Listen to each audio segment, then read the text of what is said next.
asasi manusia adalah hak yang dimiliki setiap orang sejak dia lahir. Menurut John Locke, hak asasi manusia adalah hak yang diberikan secara langsung oleh Tuhan Yang Maha Pencipta sebagai hak yang kodrat. Dalam pasal 1 Undang-Undang Nomor 39 Tahun 1999 tentang hak asasi manusia disebutkan bahwa hak asasi manusia adalah seperangkat hak yang melekat pada hakikat dan keberadaan manusia sebagai makhluk Tuhan Yang Maha Esa, dan merupakan anugerahnya yang wajib dihormati, dijunjung tinggi, dan dilindungi oleh negara, hukum, pemerintah, dan setiap orang demi kehormatan serta perlindungan harkat dan martabat manusia. Tercantum juga dalam Undang-Undang Dasar Negara Republik Indonesia tahun 1945 pasal 27 ayat 1 yang menyatakan segala warga negara bersamaan kedudukannya di dalam hukum dan pemerintahan dan wajib menjunjung hukum dan pemerintahan itu dengan tidak ada kecualinya. Dalam pasal 28, kemerdekaan berserikat dan berkumpul, mengeluarkan pendapat dengan lisan dan tulisan dan sebagainya ditetapkan dengan undang-undang. Pasal 29 ayat 2, negara menjamin kemerdekaan tiap-tiap penduduk untuk memeluk agamanya masing-masing dan untuk beribadah menurut agama dan kepercayaannya itu. Secara teoritis, hak asasi manusia adalah hak yang melekat pada diri manusia yang bersifat kodrati dan fundamental, sebagai suatu anugerah Allah yang harus dihormati, dijaga, dan dilindungi. Hakikat hak asasi manusia sendiri adalah merupakan upaya menjaga keselamatan eksistensi manusia secara utuh melalui aksi keseimbangan antara kepentingan perseorangan dengan kepentingan umum. Begitu juga, upaya menghormati, melindungi, dan menjunjung tinggi hak asasi manusia menjadi kewajiban dan tanggung jawab bersama antara individu, pemerintah, dan negara. Ruang lingkup hak asasi manusia. Ruang lingkup hak asasi manusia sendiri terbagi menjadi 4 bagian.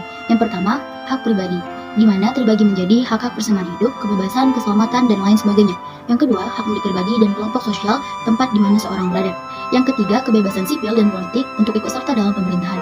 Yang keempat, hak-hak berkenan dalam ikut permasalahan ekonomi dan sosial. Selanjutnya, adanya hakikat hak asasi manusia, di mana hakikat hak asasi manusia sendiri merupakan upaya untuk menjaga keselamatan eksistensi manusia secara utuh melalui melihat keseimbangan antara kepentingan pribadi dan kepentingan umum. Beberapa upaya juga seperti menjaga HAM, melindungi HAM, menjunjung tinggi HAM yang sudah menjadi tanggung jawab dan sudah menjadi kewajiban bagi setiap orang individu atau perorangan, pemerintah, dan negara. Berdasarkan hakikat hak asasi manusia yang telah dipaparkan sebelumnya, dapat ditarik 3 kesimpulan. Yang pertama, HAM tidak dapat diberi, tidak dapat diwariskan, dan tidak dapat dibeli, karena hak HAM atau hak asasi manusia sudah menjadi bagian manusia secara otomatis. Yang kedua, hak asasi manusia berlaku untuk semua orang tanpa memandang perbedaan jenis kelamin, perbedaan ras, perbedaan suku, budaya, asal-usul, dan lain sebagainya. Yang ketiga, hak asasi manusia tidak dapat dilanggar. Tidak seorang pun dapat melanggar dan membatasi hak orang lain. HAM tetap manusia atau orang tetap memiliki HAM apabila suatu negara tidak memiliki peraturan untuk menjaga HAM ataupun melindungi HAM. Penegakan hak asasi manusia di Indonesia.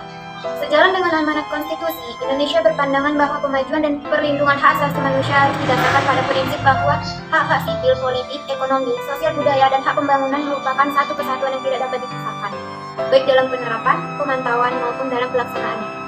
Sesuai dengan pasal 1 ayat 3, pasal 55, dan pasal 56 Piagam PBB, upaya kemajuan dan perlindungan hak asasi manusia harus dilakukan melalui suatu konsep kerjasama internasional yang berdasarkan pada prinsip saling menghormati, kesederajatan, dan hubungan antar negara serta hukum internasional yang berlaku.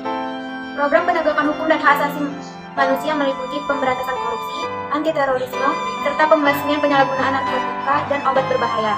Oleh sebab itu, penegakan hukum dan hak asasi manusia harus dilakukan secara tegas, tidak diskriminatif, dan konsisten. Kegiatan-kegiatan pokok penegakan hukum dan hak asasi manusia meliputi hal-hal berikut. Yang pertama, pelaksanaan Rencana Aksi Nasional Hak Asasi Manusia atau RANHAM dari 2004 sampai 2009 sebagai gerakan nasional.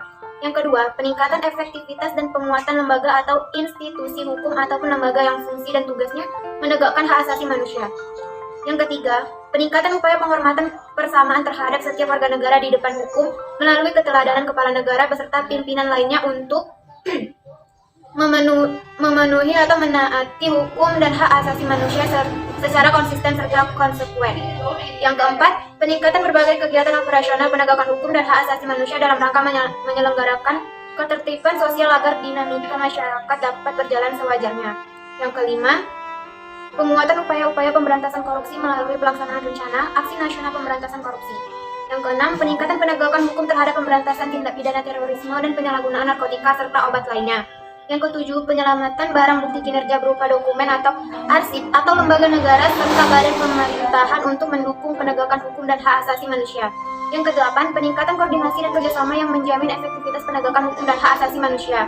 Yang kesembilan, pengembangan sistem manajemen kelembagaan hukum yang transparan. Yang kesepuluh, peninjauan serta penyempurnaan berbagai konsep dasar dalam rangka mewujudkan proses hukum yang lebih sederhana, cepat, dan tepat serta dengan biaya yang terjangkau oleh semua lapisan masyarakat.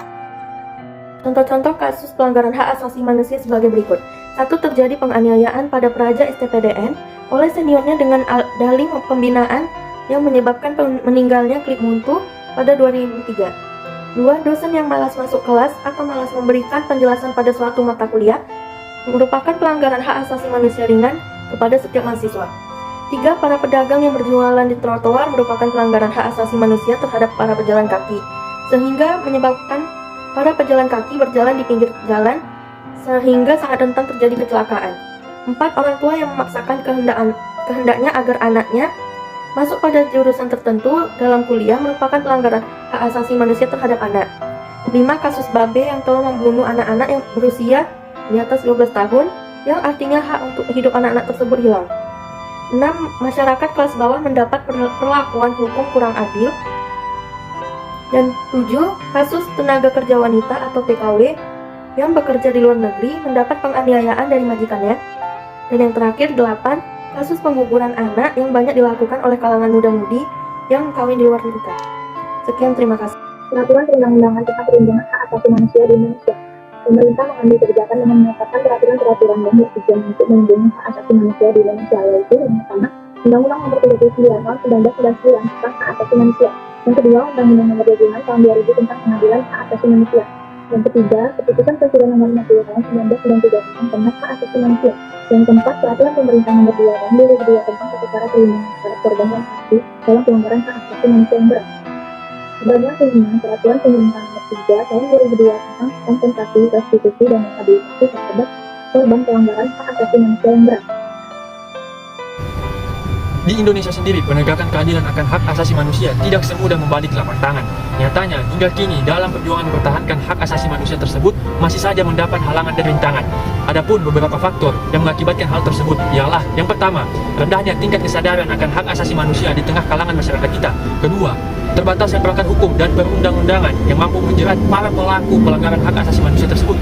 Ketiga, adanya stratifikasi berdasarkan status sosial, misalnya dalam hal ini, yang miskin tidak boleh bercengkerama dengan yang kaya.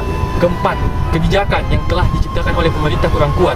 Nyatanya, hingga kini, kebijakan-kebijakan yang telah tercipta atau ada masih saja tumpul di atas dan dengan tajam menusuk ke bawah. Dan yang terakhir, adanya aparatur penegak hukum yang kurang tegas dalam penanganannya.